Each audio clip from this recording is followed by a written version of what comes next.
MotorWeek is made possible by Auto Value and Bumper to Bumper and TireRack.com. Bleeding your brakes can sound like a daunting process, but it doesn't have to be. It's something so easy that you can do at home with your friend in your garage. Now you may be asking yourself, why am I bleeding my brakes?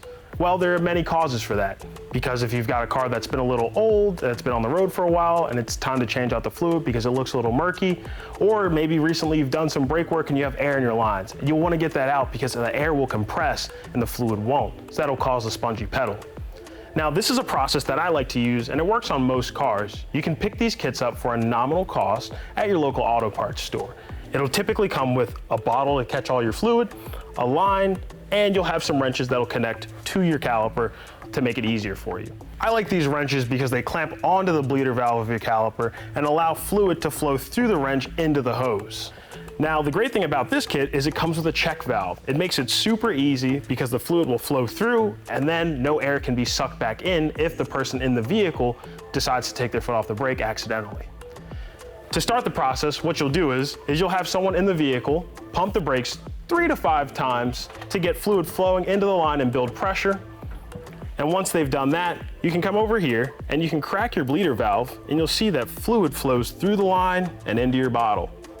Now, while you're doing this, you want to keep an eye on it to make sure that any air bubbles that are coming out go all the way through and don't get sucked back in, because that'll just make the process longer.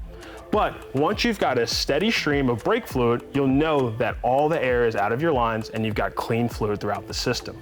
You can go ahead, close up that line, and you're good to go on that caliper. Now, in the process, you always want to start from the furthest part of the car away from the brake master cylinder. So that'll be your rear right, rear left, front right, then lastly, your front left.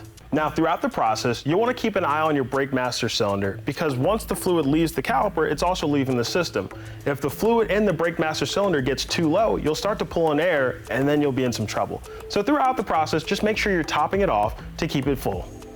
After you've done that, you'll want to go ahead and just clean everything up to make sure that you don't have any brake fluid on your rotor, on your caliper, or anything like that to cause slippage. But once you've done it, you can lower the car back on the ground, test to make sure that you've got a firm pedal, and you're good to hit the road.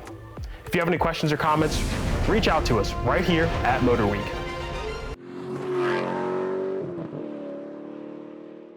The MotorWeek app, which includes our latest reviews and feature stories, is now available for mobile devices.